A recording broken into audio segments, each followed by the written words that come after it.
నమస్తే అండి. నమస్కారం అండి. మీ పేరు? నా పేరు వెంకటకృష్ణ, మిచ్చువల్ గ్రామం, ఇది కాళహస్తి మండలం, తిరుపతి డిస్ట్రిక్ట్.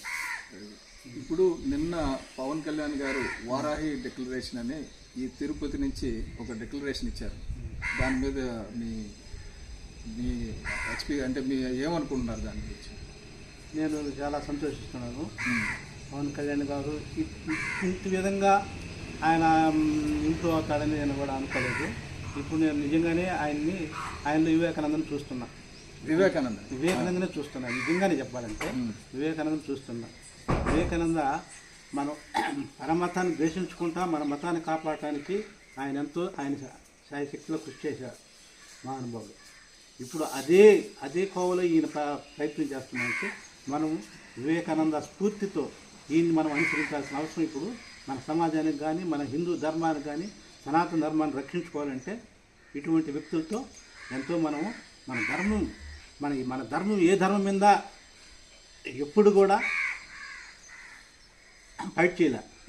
మన ధర్మం మనం రక్షించేది కూడా దానికి మనం జంకాల్సిన అవసరం ఉంది. వేరే దేశాల మీద దాడి ఎప్పుడు మన చరిత్ర లేదు. ఇప్పుడు ఒకటి చెప్పండి, తిరుపతి దేవస్థానంలో లడ్డూ ప్రసాదంలో కల్తీ జరిగిందని చెప్తున్నారు. మీ దృష్టిలో గతంలో ఏమైనా తెలిసినవి ఉన్నాయా?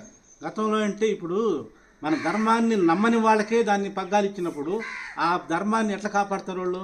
ఎవరు? ఇప్పుడు కరుణాకర్ రెడ్డి అనేవాడు ఆయన హేతువాది. మేము 1981లో మేము ఎస్జిఎస్ కాలేజీలో డిగ్రీ చదువుతున్నాను నేను. అప్పుడు వాళ్ళ అన్న బొమ్మను తెలుగు లెక్చరర్ మధుసూదన్ రావు వాళ్ళు లెక్చర్స్ ఆడ వీళ్ళంతా రాడికల్స్ హేతువాదులు వీళ్ళంతా. అప్పుడు నేను చిన్నప్పటి నుంచి ఆర్ఎస్ఎస్ అంటే ఇష్టం, ఆర్ఎస్ఎస్కి పోతుండే సోమశేఖర్ నేను. మేము వాళ్ళ మీద వ్యతిరేకంగా వాళ్ళ గోడల మీద రాసేది. కరుణాకర్ రెడ్డి అనేవాడు ఎర్ర డబ్బాలు ఎత్తుకొని గోడల మీద రాసేది స్లోగన్స్. ఈ కమ్యూనిజం గురించి రాసేది, దేవుడిని విమర్శించేది. కత్తి పద్మనాభం చేసుకొచ్చి ఎస్జిఎస్ కాలేజ్ హాస్టల్లో వీళ్ళు మీటింగ్లు పెట్టేసి మన తిరుమతి దేవస్థాన శ్లోకాలని విమర్శిస్తూ దానిపై పెడర్థాలు చేసి చెప్తా ఉంటే మేము సుబ్రహ్మరెడ్డి అనే మా క్లాస్మేట్ ఒక ఆయన అప్పుడు అడ్వకేట్గా ఉన్నాడు చలమయ్య. మేము ముగ్గురు కత్తి పద్మనాభం చొక్కా దించినాం మేము. వీళ్ళంతా మమ్మల్ని అప్పుడు కరుణాకర్ కూడా మమ్మల్ని స్టేజ్ మీద తోసినారు. అది హేతువాదం అనుకుంటున్నాను. అవును, దేవస్థానంలో ఏమైనా జరిగింది? అవును, అటువంటి దేవస్థానానికి చైర్మన్గా కరుణాకర్ రెడ్డి చేస్తే ఆయన ఏ విధంగా దేవస్థానానికి మేలు చేస్తాడు?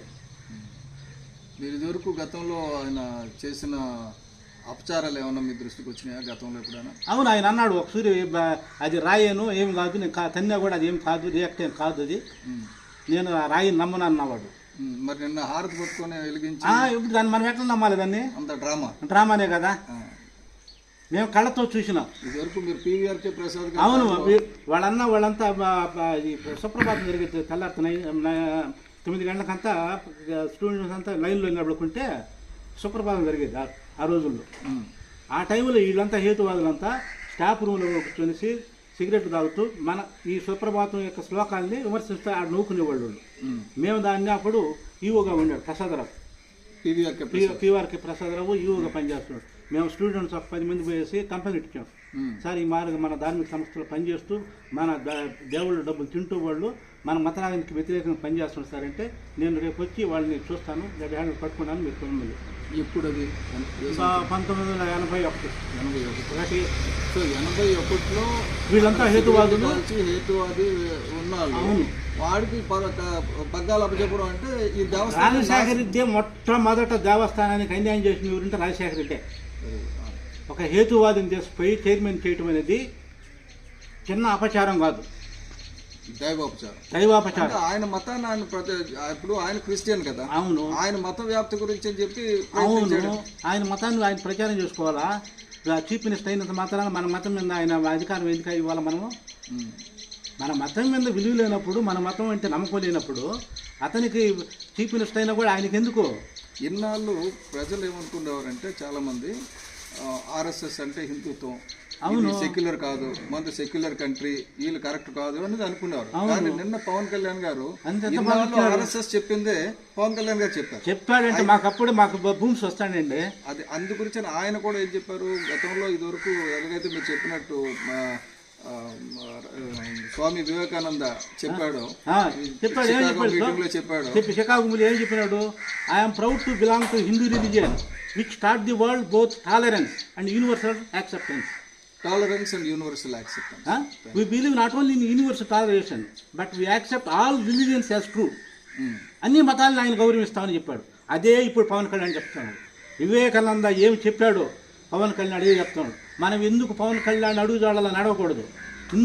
హిందూ మతాన్ని నమ్మేవాడు పవన్ కళ్యాణ్ ఖచ్చితంగా నమ్మి వెనకొడుతూ నడవాల్సిందే. ఇంకొకటి అండి, మీకు తెలిసిన విషయమే, మనది 1000 ఏళ్ల ధర్మ యుద్ధం అని శాస్త్రి గారు రాశారు. శాస్త్రి గారు అందులో ఆయన మెన్షన్ చేసింది ఏంటంటే 700 సంవత్సరాల నుంచి 1700 సంవత్సరాల వరకు 1000 ఏళ్ళు ముస్లిం హిందుస్థాన్ ఇండియన్ మీద దాడి చేస్తే మనం ధర్మయుద్ధమే చేసాం తప్ప సరెండర్ అవ్వాల. అవును, సరెండర్ ఇప్పుడు కూడా తప్పుడు చరిత్రలు రాస్తున్నారు, కరెక్ట్ కాదు అని. అలాగే బ్రిటిష్ వచ్చిన తర్వాత ఈ మెకాలే, నిన్న పవన్ కళ్యాణ్ గారు మెకాలేని కూడా మెన్షన్ చేశారు ప్రత్యేకించి. ఎందుకంటే ఈ మెకాలే వచ్చిన తర్వాత ఎడ్యుకేషన్ సిస్టమ్ ధ్వంసం చేసేసి మన మతాలను మనం కించపరుచుకునేలాగా మన ఎడ్యుకేషన్ వ్యవస్థను తయారు చేశారు.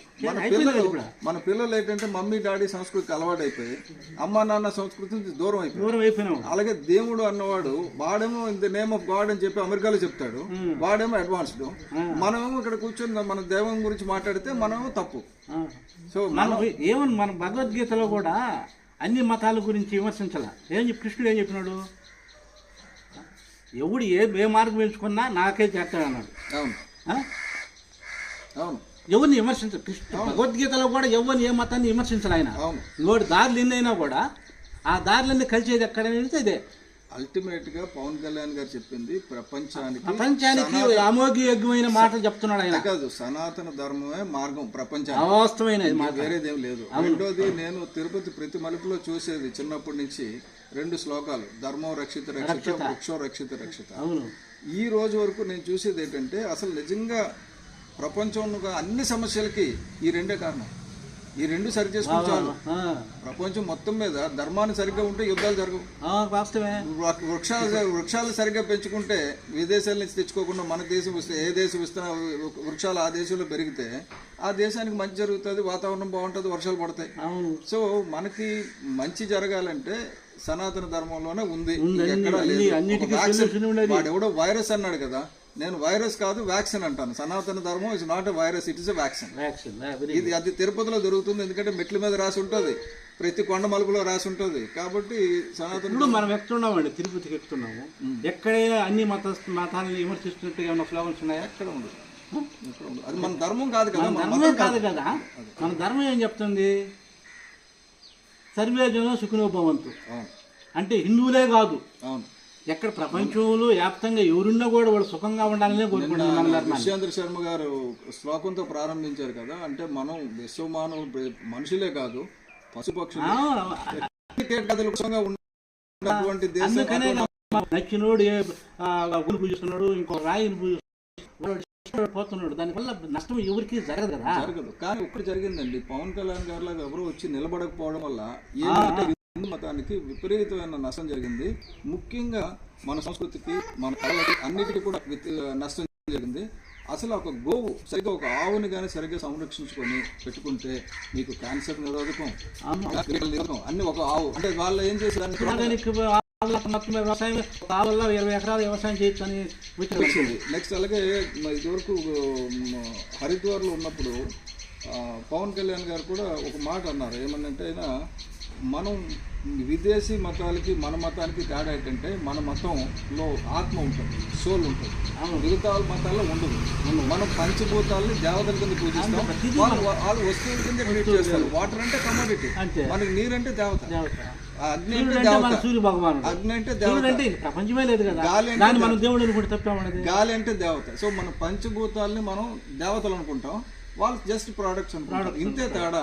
కాబట్టి మన హిందుత్వాన్ని కాపాడుకుంటే ప్రపంచానికి మనం ఇదివరకు నలంద తక్షశిల పెట్టి ప్రపంచానికి ఎలాగైతే జ్ఞానాన్ని ఇచ్చామో అటువంటి జ్ఞానాన్ని మళ్ళీ అందించే స్థితికి పవన్ కళ్యాణ్ గారు తీసుకున్న నిర్ణయం మొత్తం ప్రపంచం అంతా ఆలోచించి చేస్తుంది. రాష్ట్రం కాదు, దేశం కాదు, ప్రపంచమే ఆలోచిస్తుంది ఇప్పుడు. థ్యాంక్ యూ వెంకటకృష్ణ గారు, థ్యాంక్ యూ వెరీ మచ్. నమస్తే.